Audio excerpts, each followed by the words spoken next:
Vamos a ver ahora y primero pues qué cosa es una base de datos. Una base de datos es un conjunto organizado y estructurado con una información relacionada entre sí, que se almacena para facilitar la consulta o actualización y administración de esa información.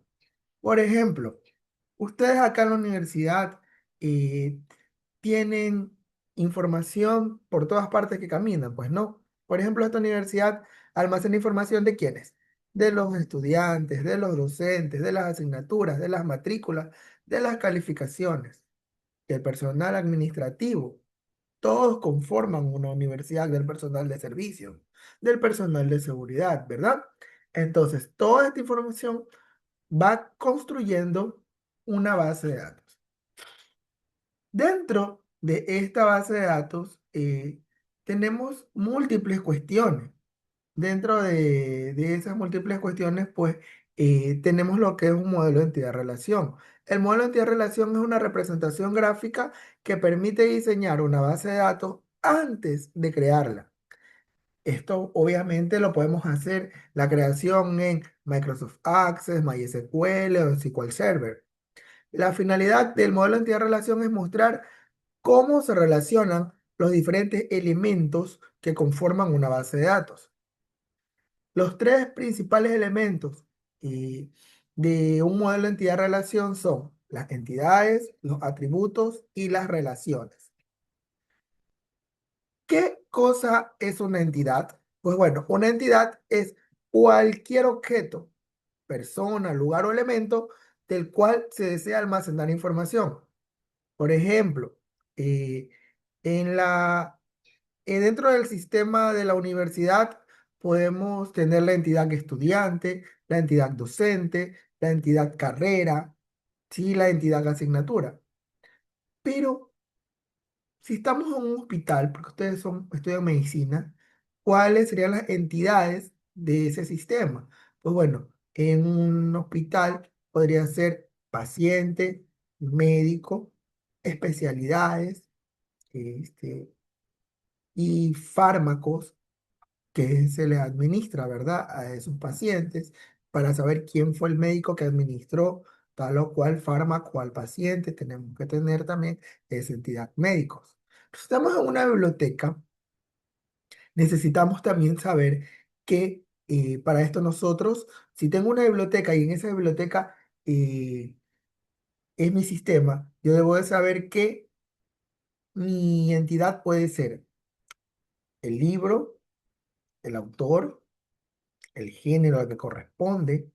Este, ¿Qué más? Puedo tener el editorial. ¿Cuántos editoriales tenemos? Imagínense. Tenemos la Ilíada, sí, pero del editorial A, B, C, D, E, F, ¿sí o no? Entonces, todas estas cuestiones, todas estas entidades, sabemos que ahora que el objeto o persona, lugar o elemento del que yo deseo almacenar información, ¿sí?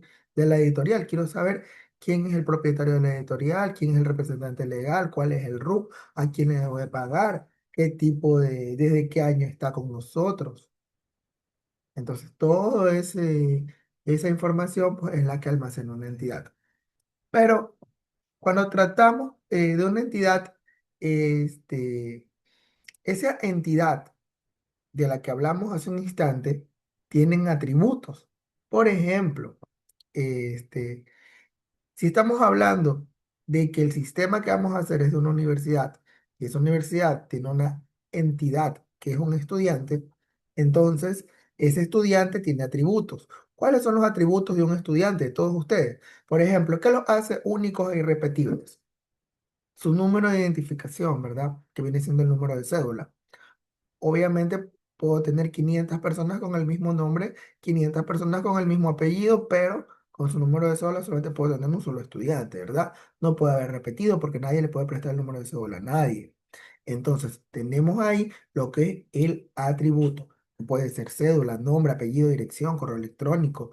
Eso sí estamos hablando de un estudiante, ¿no? Ahora, si estamos hablando de un paciente, ¿cuáles son los atributos? Su tipo de sangre, su diagnóstico, las alergias que tiene. Esos son atributos.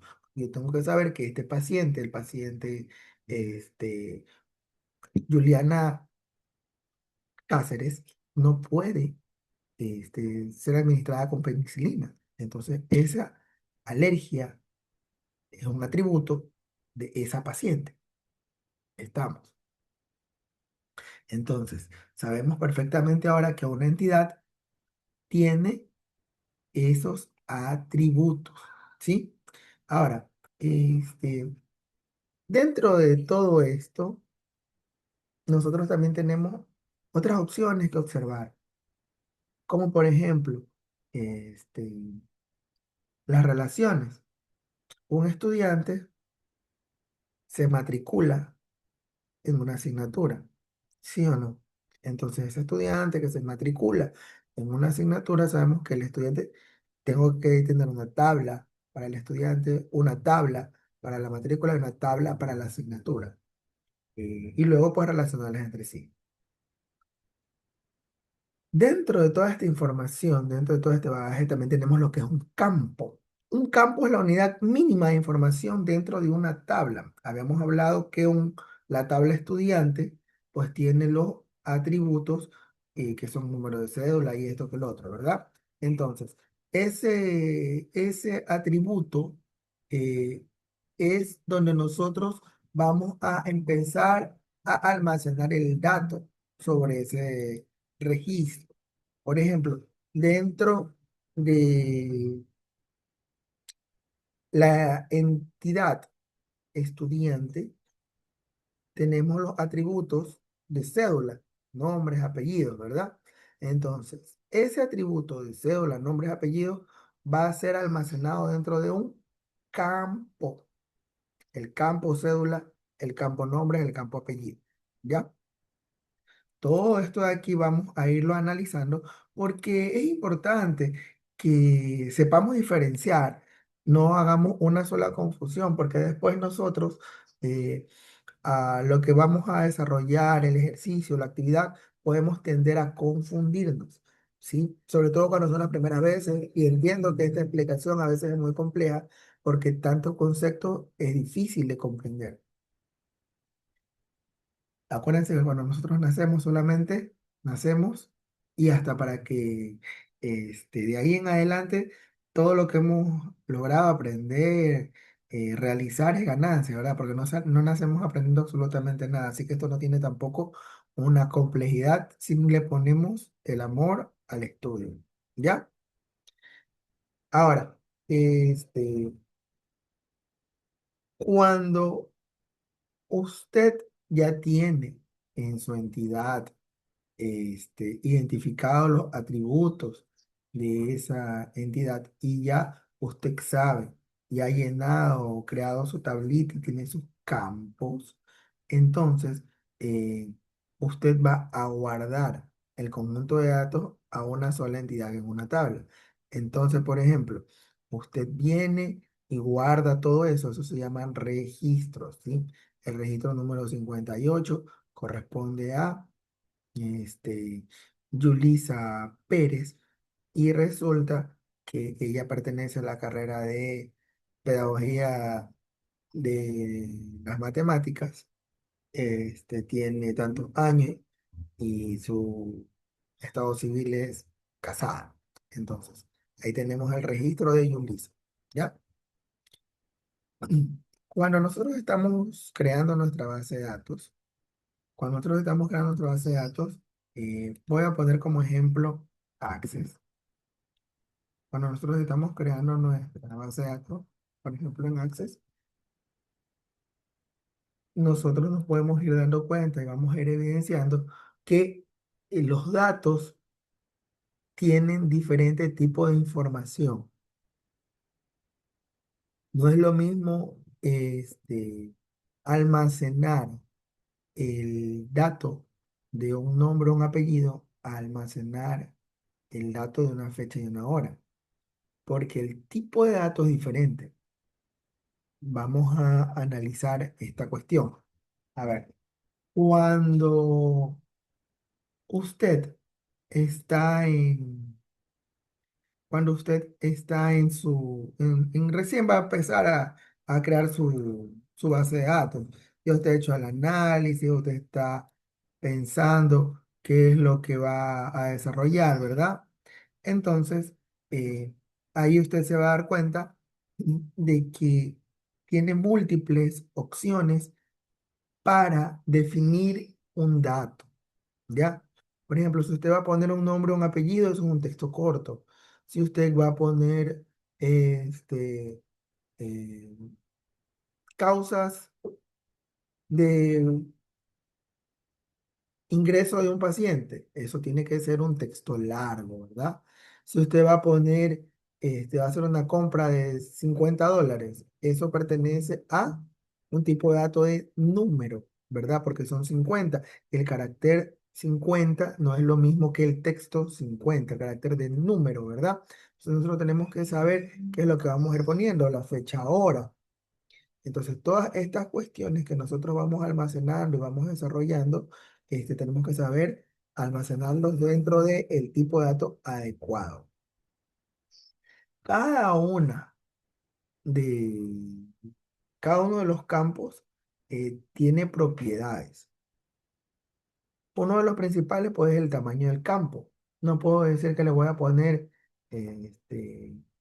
500 caracteres a nombre y apellido, porque estoy desaprovechando recursos, ¿verdad? No puedo poner y decirle que yo voy este, a poner valor entero cuando voy a utilizar compras y en las compras sabemos que en Ecuador utilizamos decimales. Entonces tenemos que saber que eso viene con decimales, ¿verdad?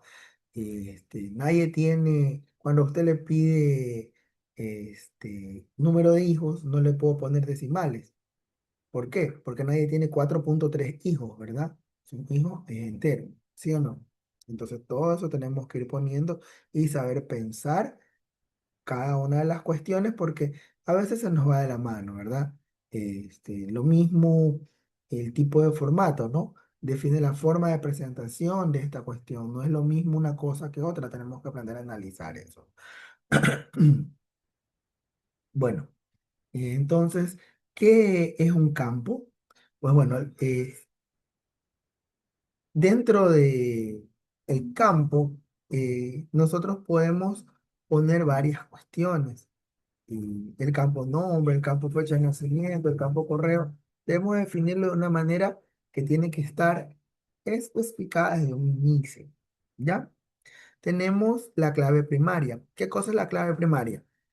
La clave primaria es un campo o el conjunto de campos que identifica de una forma única a cada registro dentro de una tabla. ¿Por qué digo que es de una forma única? Porque yo, si es un primary key o PK, eso es único, no se puede repetir, nadie puede tener dos veces la misma cédula. Es decir, Ricardo Vega y Ángelo Vargas no puede tener el mismo número de cédula, ¿sí? Porque eso estaría en un gran error, ¿verdad? Entonces, ese primary key no se puede repetir. El primary key no puede tener valores nulos, ¿sí? No puede tener un valor nulo. Acuérdense que identifica de manera única cada registro y solo puede existir una clave primaria por tabla. Cuando yo les pregunto a ustedes cuántas claves primarias puede haber por tabla, tu respuesta debe de ser una. ¿Ya? ¿Qué es una clave foránea? Una clave foránea es un campo que establece la relación entre dos tablas. Su valor corresponde a la clave primaria de otra tabla. Es decir, que por ejemplo, código de proveedor en la tabla proveedor es primary key, pero en la de ventas código de proveedor, ese campo ya no va a ser clave primaria, sino que va a ser una clave foránea. ¿Por qué? Porque no pertenece a esa clave. Bueno, la explicación se la doy cuando ya está haciendo el ejercicio, no me la estoy conceptualizando. Entonces, la diferencia entre una clave primaria y una clave foránea es que la clave primaria identifica de forma única un registro. La clave foránea lo que hace es relacionar una tabla con otra. La clave primaria no admite duplicados. La clave foránea se puede repetir varias veces. La clave primaria solamente puede haber una clave primaria en una tabla, mientras que las claves foráneas pueden haber varias claves foráneas dentro de una misma tabla, ¿verdad? En el ejemplo mejor, porque si no lo hago con el objeto, creo que la explicación no es la misma. Acuérdense que la clave primaria no puede ser por ningún motivo nula, mientras que la clave foránea puede admitir valores nulos según el diseño que tenga.